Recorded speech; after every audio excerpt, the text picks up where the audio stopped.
of ہاں women. بالکل بالکل آگے اس کو بالکل ہاں بالکل یہ ان کا تھا. اور میں نے یہ دیکھا ہے کہ بڑے لوگوں کو یہ کہتا ہوئے سنا ہے میں نے کہ جی وہ سیکولر اسٹیٹ بنانا چاہتے تھے. اور اس طرح ایک دفعہ کسی انگریز نے جب انہیں سنا اور ان کے آئیڈیاز کو پرکھا تو انہوں نے انگریز نے خود قائد اعظم سے کہا کہ آپ تو do you want a secular state.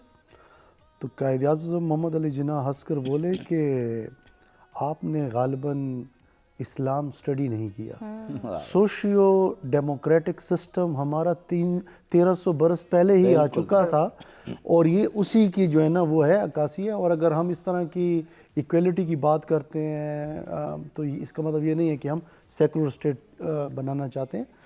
ہم ایک ڈیموکریٹک سسٹم بنانا چاہتے ہیں جہاں پر ہر ایک کو آزادی حاصل ہو.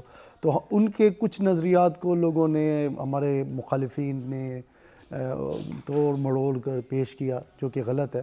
وہ تو بعض اوقات میں کہنا چاہوں کہ بعض لوگ قرآن کی آدھی آیت کو پڑھ کے تو غلط معنی لیتے ہیں. تو قائد اعظم تو پھر ایک انسان تھے لیکن ان کے سارے موضوعات کو ٹاپکس کو پڑھیں تو پھر معلوم ہوگا. قائد اعظم محمد علی جناح کو ہم سب لیڈرز مانتے ہیں. تو لیڈر ماننا ایک شخص کو یہ اس کے جو ہے نا اس کا بیک گراؤنڈ دیکھتے ہیں ہم, ان کے جو ہے نا اقدار دیکھتے ہیں, ان کی سوچ دیکھتے ہیں. قائد اعظم محمد علی جناح ایک واحد شخصیت ہیں اس بر صغیر میں, نہ صرف مسلمان بلکہ ہندو انگریز بھی ان سے انسپائرڈ تھے. کوئی شک میں ان کی ڈگنیٹی پہ بات کر لیں, آنیسٹی پہ بات کر دیں, ان کے اپنے پروفیشن پہ بات کریں, کسی بھی آپ حصے کی ان کی لائف کو آپ لے لیں تو آپ کو وہ انسپائرڈ ہی کریں گے.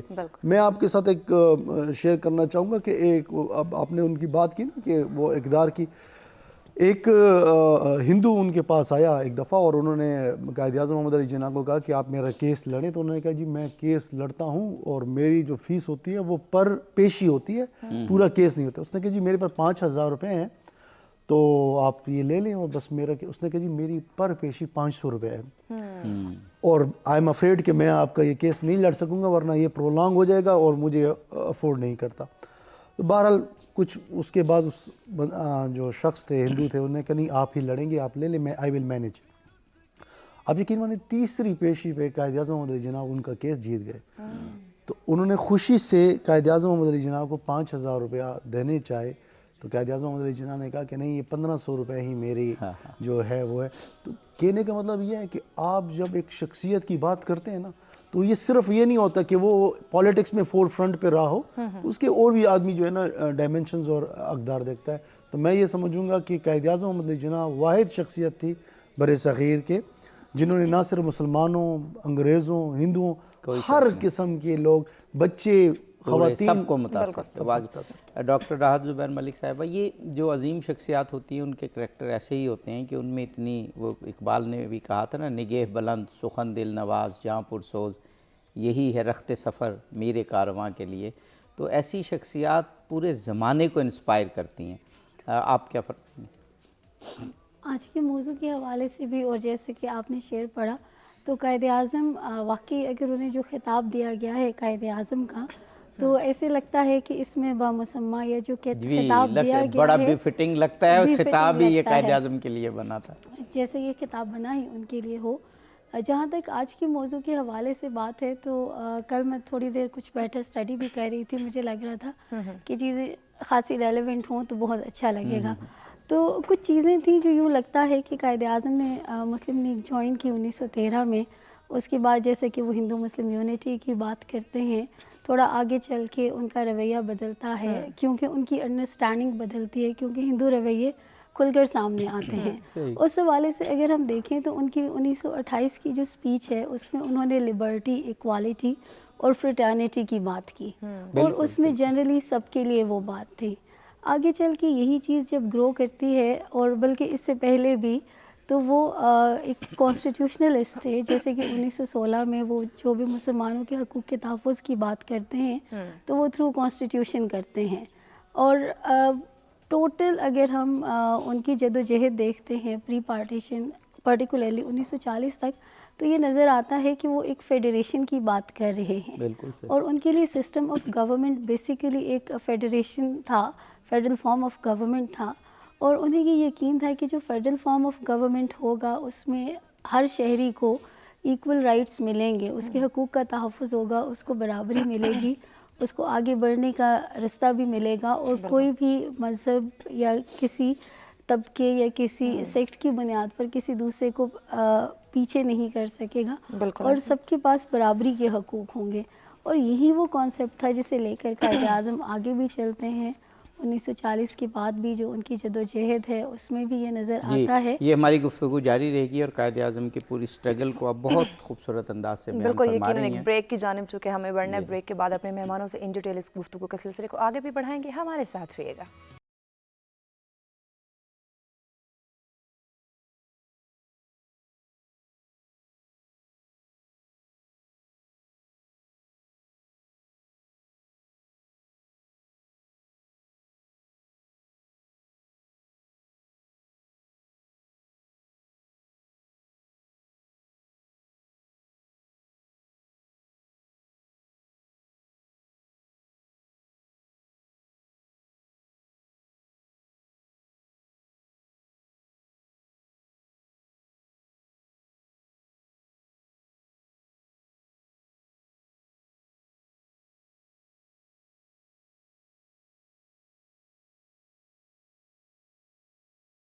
جی ویلکم بیک ناظرین. ساسورا کی اسپیشل ٹرانسمیشن پاسبان ملت میں آپ تمام دیکھنے والوں کو کہیں گے خوش آمدید. ہمارا آج کا موضوع اس پہ ان ڈیٹیل گفتگو کا آغاز ہو چکا ہے. اگر آپ بھی آج کے موضوع پہ ہمیں جوائن کرنا چاہیں، اپنی رائے کا اظہار کرنا چاہیں، یا پھر ہمارے مہمانوں سے کوئی بات کرنا چاہیں تو لائیو کال کے ذریعے جوائن کر سکتے ہیں. نمبر آپ کی اسکرین پہ دیے جا رہے ہیں. جی عاطف صاحب. جی سچ ٹی وی پر پروگرامز کر کے اتنی خوشی ہوتی ہے بالکل کہ سچ ٹی وی جو ٹاپکس اور جن شخصیات پہ گفتگو کرتا ہے، آدمی سوچتا ہے کہ واقعاً ان شخصیات کو ہمیں ماڈل بنانا چاہیے. بالکل ایسے کوئی قائد اعظم کے بارے میں آپ دیکھیں ہم کتنے پروگرامز کرتے ہیں، لیکن موضوعات ہیں کہ ختم نہیں ہوتے، اور آپ کی عظمت ہے کہ اس کا پورا اظہار نہیں ہو پاتا. ایسے ہی واقعی سچ ٹیلی ویژن جو ہے وہ تعریف کے لائق ہے. کوئی شک نہیں. ہمارے ساتھ اب آج یوتھ کی بھی ریپرزینٹیشن، بالکل بالکل آپ اسکالر بھی ہیں اور یوتھ کی نمائندگی بھی کرتے ہیں، عبدالقادر صاحب. تو ان سے یہ پوچھتے ہیں کہ یوتھ قائد اعظم کو کیسے دیکھتی ہے؟ جی جی بہت شکریہ ڈاکٹر صاحب. بسم اللہ الرحمن الرحیم. یوتھ جو ہے الحمدللہ قائد کو ایز اے لیڈر مانتی ہے. واہ. ان کی جو لائف ہے، ان کا جو لائف سٹائل ہے اس کو پسند کرتی ہے، اس کو فالو کر رہی ہوتی ہے. صرف یہاں پہ ایک چیز اور آ جاتی ہے کہ جو قائد کی سپیچز ہیں، جو قائد کے جو ہے افکار ہیں، وہ صحیح معنوں میں یوتھ تک نہیں پہنچ پا رہے. جس کا سب سے بڑا جو ہے المیہ آپ کہہ لیں، جیسے ڈاکٹر صاحب نے بات کی کہ قائد نے جو ہے ایک ہندو کا کیس لڑا اور انہوں نے پہلے انکار کیا کہ میری فیس بہت کم ہے. تو یہ بہت بڑا مثال ہے. آپ دیکھ لیں کہ اس کے بعد قائد نے جو ہے اس ہندو سے کہا کہ میرا اصل میں، ہندو نے کہا کہ آپ تو فیس بہت زیادہ مانگ رہے تھے.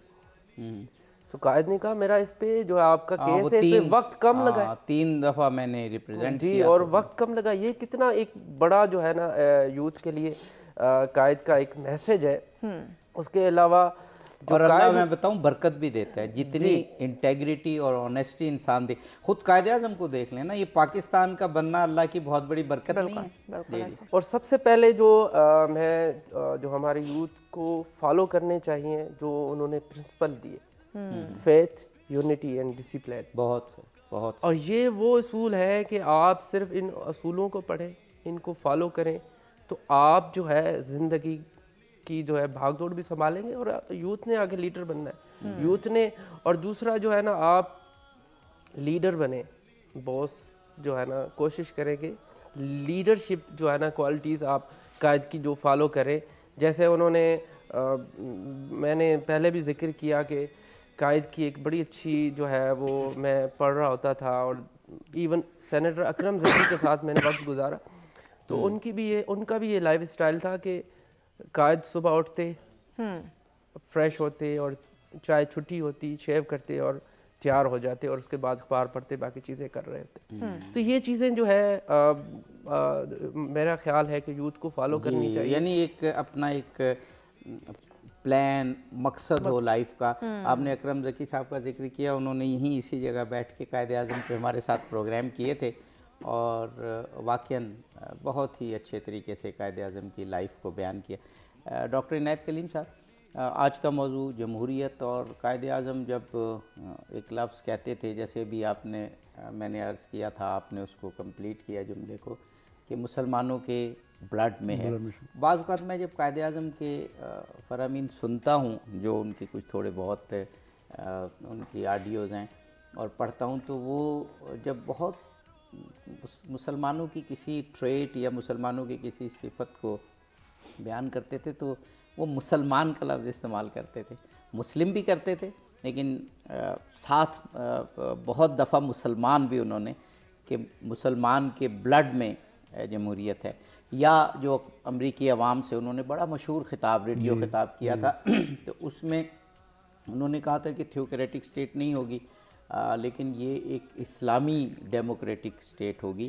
اور ساتھ انہوں نے پھر یہ کہا کہ ہم نے جو یہ جمہوری روایات ہیں، یہ ہم نے 1300 سال پہلے اسلام سے سیکھی ہیں.